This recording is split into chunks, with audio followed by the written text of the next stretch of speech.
ನಮಸ್ಕಾರ ಸ್ನೇಹಿತರೆ, ಹೇಗಿದ್ದೀರಾ? ಎಲ್ಲರೂ ಚೆನ್ನಾಗಿದ್ದೀರಾ ಅಂತ ಭಾವಿಸ್ತೀನಿ. ನೀವಿನ್ನೂ ನಮ್ಮ ಚಾನಲ್ಗೆ ಸಬ್ಸ್ಕ್ರೈಬ್ ಆಗಿಲ್ಲ ಅಂದರೆ ದಯವಿಟ್ಟು ಸಬ್ಸ್ಕ್ರೈಬ್ ಮಾಡಿ, ವಿಡಿಯೋಗೊಂದು ಲೈಕ್ ಕೊಡೋದನ್ನು ಮರಿಬೇಡಿ. ಸಾಲದ ಸಮಸ್ಯೆ, ಅಡವಿಟ್ಟ ಚಿನ್ನ ಬಿಡಿಸಲಾಗದೆ ಕಂಗಾಲಾಗಿದ್ದೀರಾ? ಹಾಗಾದರೆ ಹೀಗೆ ಮಾಡಿ. ನಿಮ್ಮೆಲ್ಲ ಹಣಕಾಸಿನ ಸಮಸ್ಯೆಗೂ ಇದೇ ಪರಿಹಾರ. ಹಣದ ಅವಶ್ಯಕತೆ ಇದ್ದಾಗ ಚಿನ್ನವನ್ನು ಅಡವಿಡುವುದು ಸಾಮಾನ್ಯ. ಆದರೆ ಕೆಲವರಿಗೆ ಅಡವಿಟ್ಟ ಚಿನ್ನವನ್ನು ಬಿಡಿಸಿಕೊಳ್ಳಲು ಸಾಕಷ್ಟು ಅಡೆತಡೆಗಳು ಎದುರಾಗಬಹುದು. ಎಷ್ಟೇ ಪ್ರಯತ್ನ ಪಟ್ಟರೂ ಚಿನ್ನ ಬಿಡಿಸಿಕೊಳ್ಳಲು ಸಾಧ್ಯವಾಗದೇ ಇರಬಹುದು. ಆದರೆ ಜ್ಯೋತಿಷ್ಯ ಶಾಸ್ತ್ರದ ಪ್ರಕಾರ ಈ ನಿಯಮಗಳನ್ನು ಅನುಸರಿಸಿದರೆ ನಿಮಗೆ ಖಂಡಿತ ಪರಿಹಾರ ಸಿಗುತ್ತದೆ.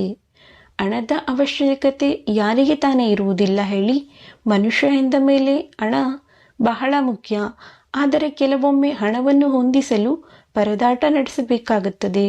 ಅಂತಹ ಸಂದರ್ಭದಲ್ಲಿ ಕೆಲವರು ಹಣಕ್ಕಾಗಿ ಚಿನ್ನವನ್ನು ಗಿರವಿ ಇರಿಸುತ್ತಾರೆ. ಸಾಲದ ಸಮಸ್ಯೆ ಇದ್ದಾಗ ಚಿನ್ನವನ್ನು ಅಡವಿರಿಸಿ ನಂತರ ಬಿಡಿಸುತ್ತಾರೆ. ಆದರೆ ಕೆಲವೊಮ್ಮೆ ಹಲವು ಕಾರಣಗಳಿಂದ ಗಿರವಿ ಇರಿಸಿದ ಚಿನ್ನವನ್ನು ಬಿಡಿಸಲು ಸಾಧ್ಯವಾಗುವುದಿಲ್ಲ. ಚಿನ್ನವನ್ನು ಬಿಡಿಸಬೇಕು ಎಂದುಕೊಂಡಾಗಲೆಲ್ಲ ಪದೇ ಪದೇ ತೊಂದರೆಗಳು ಎದುರಾಗುತ್ತಿರಬಹುದು. ನೀವು ಗಿರವಿ ಇಟ್ಟ ಒಡವೆಯನ್ನು ಬಿಡಿಸಲಾಗದೆ ಪರದಾಡುತ್ತಿದ್ದೀರಾ? ಚಿನ್ನ ಬಿಡಿಸಲು ಸಾಧ್ಯವಾಗದೆ ಬೇಸರ ಕಾಡುತ್ತಿದ್ಯಾ? ಹಾಗಾದರೆ ಈ ಪರಿಹಾರ ಮಾರ್ಗಗಳನ್ನು ಅನುಸರಿಸಿ. ಹಣಕಾಸಿನ ತೊಂದರೆಗಳು ಯಾವಾಗ ಮತ್ತು ಹೇಗೆ ಉದ್ಭವಿಸುತ್ತವೆ ಎಂಬುದನ್ನು ಊಹಿಸಲು ಕಷ್ಟ. ಕೈಯಲ್ಲಿರುವ ಹಣ ಖಾಲಿಯಾಗುತ್ತಿದ್ದಂತೆ ಕೆಲವರು ಚಿನ್ನವನ್ನು ಒತ್ತೆ ಇಡುತ್ತಾರೆ. ಒಂದೆಡೆ ಚಿನ್ನ, ಮತ್ತೊಂದೆಡೆ ಅಪಾರ ಸಾಲ. ಅಂತಹ ಪರಿಸ್ಥಿತಿಯಿಂದ ಹೊರಬರಲು ಕಷ್ಟವಾಗಿದ್ದರೆ ಜ್ಯೋತಿಷ್ಯವು ಕೆಲವು ಪರಿಹಾರಗಳನ್ನು ನೀಡುತ್ತದೆ. ಚಿನ್ನವನ್ನು ಬೇಗನೆ ಬಿಡಿಸಿಕೊಂಡು ಬರಬೇಕು ಅಂದರೆ ಇರುವೆಯ ಸುತ್ತಲೂ ಹಾಲು ಸುರಿದು ಆ ಇರುವೆಗಳಿಗೆ ಪ್ರದಕ್ಷಿಣೆ ಹಾಕಿ. ಹೀಗೆ ಮಾಡುವುದರಿಂದ ನಿಮ್ಮ ಸಮಸ್ಯೆಗಳಿಂದ ಮುಕ್ತಿ ಪಡೆಯಬಹುದು ಎನ್ನುತ್ತಾರೆ. ಸಾಲದ ಸಮಸ್ಯೆಗೆ ಪರಿಹಾರ. ವೈದಿಕ ಜ್ಯೋತಿಷ್ಯದ ಪ್ರಕಾರ ಸಾಲದಿಂದ ಮುಕ್ತಿ ಹೊಂದಲು ಪ್ರಬಲ ಪರಿಹಾರಗಳಿವೆ. ಸಾಲದ ಶೂಲದಿಂದ ತಪ್ಪಿಸಿಕೊಳ್ಳಲು ಸೂರ್ಯದೇವನನ್ನು ಪೂಜಿಸಬೇಕು. ಬೆಳಗ್ಗೆ ಎದ್ದು ಸ್ನಾನ ಮಾಡಿ ಸೂರ್ಯನಿಗೆ ಅರ್ಘ್ಯವನ್ನು ಅರ್ಪಿಸಿ. ಸೂರ್ಯನನ್ನು ಪೂಜಿಸುವಾಗ ಓಂ ಆದಿತ್ಯ ನಮಃ ಎಂದು ಜಪಿಸಬೇಕು. ಹಿಂದೂ ಪುರಾಣಗಳ ಪ್ರಕಾರ ಸೂರ್ಯನು ಸಮೃದ್ಧಿ ಮತ್ತು ಯಶಸ್ಸನ್ನು ಪ್ರತಿನಿಧಿಸುತ್ತಾನೆ. ಸೂರ್ಯನನ್ನು ಆರಾಧಿಸುವುದರಿಂದ ಜೀವನದಲ್ಲಿ ಆರ್ಥಿಕ ಅಭಿವೃದ್ಧಿ ಹಾಗೂ ಸ್ಥಿರತೆ ಕಂಡುಕೊಳ್ಳಲು ಸಾಧ್ಯ. ಜ್ಯೋತಿಷ್ಯ ಶಾಸ್ತ್ರದ ಪ್ರಕಾರ ಮನೆಯಲ್ಲಿ ಆಲದ ಗಿಡವನ್ನು ನೆಡಬೇಕು. ಆ ಮರಕ್ಕೆ ನೀರು ಹಾಕಿ ಆರೈಕೆ ಮಾಡಿ. ಹೀಗೆ ಮಾಡುವುದರಿಂದ ಹಣಕಾಸಿನ ತೊಂದರೆಗಳನ್ನು ನಿವಾರಿಸಿಕೊಳ್ಳಬಹುದು. ಪ್ರತಿ ಮಂಗಳವಾರ ಹನುಮಾನ್ ದೇವಸ್ಥಾನಕ್ಕೆ ಭೇಟಿ ನೀಡಿ ಹನುಮಾನ್ ಚಾಲಿಸವನ್ನು ಪಠಿಸುವುದರಿಂದ ಆರ್ಥಿಕ ಸಮಸ್ಯೆಗಳು ದೂರವಾಗುತ್ತವೆ.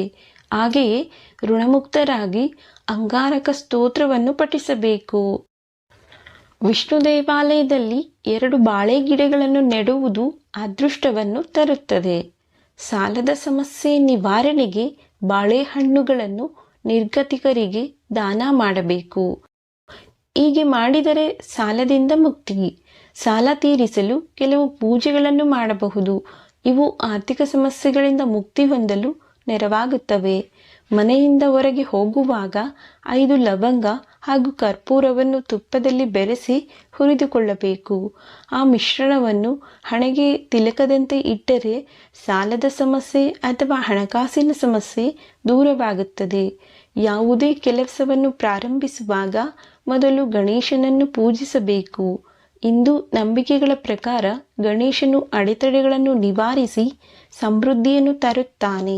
ಪ್ರತಿ ಮಂಗಳವಾರದಂದು ಹನುಮಂತನನ್ನು ಪೂಜಿಸಬೇಕು.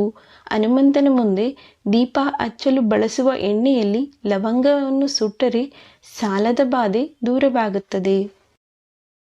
ಸಾಲ ತೀರಿಸಲು ವಾಸ್ತು ಪರಿಹಾರಗಳು.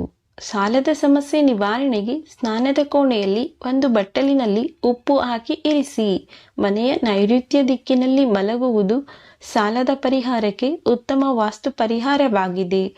ಮನೆಯಲ್ಲಿ ಚಿನ್ನ, ಬೆಳ್ಳಿ, ನಗದು ಮುಂತಾದ ದುಬಾರಿ ವಸ್ತುಗಳನ್ನು ನೈಋತ್ಯ ದಿಕ್ಕಿನಲ್ಲಿ ಇಡಬೇಕು ಎಂದು ಜ್ಯೋತಿಷ್ಯ ಶಾಸ್ತ್ರ ಹೇಳುತ್ತದೆ. ಕಾಲಕಾಲಕ್ಕೆ ಮನೆಯನ್ನು ಸ್ವಚ್ಛಗೊಳಿಸಿ ವೈಯಕ್ತಿಕ ನೈರ್ಮಲ್ಯ ಅತ್ಯಗತ್ಯ. ಈ ಎಲ್ಲವೂ ಸಾಲದ ಸಮಸ್ಯೆಗೆ ಪರಿಹಾರಕ್ಕೆ ಅನುಸರಿಸಬೇಕಾದ ಕ್ರಮಗಳು. ಸ್ನೇಹಿತರೆ, ಈ ವಿಡಿಯೋ ಇಷ್ಟ ಆಗಿದ್ರೆ ದಯವಿಟ್ಟು ನಮ್ಮ ಚಾನಲನ್ನು ಸಬ್ಸ್ಕ್ರೈಬ್ ಮಾಡಿ, ಲೈಕ್ ಮಾಡಿ, ಶೇರ್ ಮಾಡಿ. ಇನ್ನಷ್ಟು ವಿಷಯಗಳೊಂದಿಗೆ ಮತ್ತೆ ಭೇಟಿಯಾಗೋಣ. ಧನ್ಯವಾದಗಳು.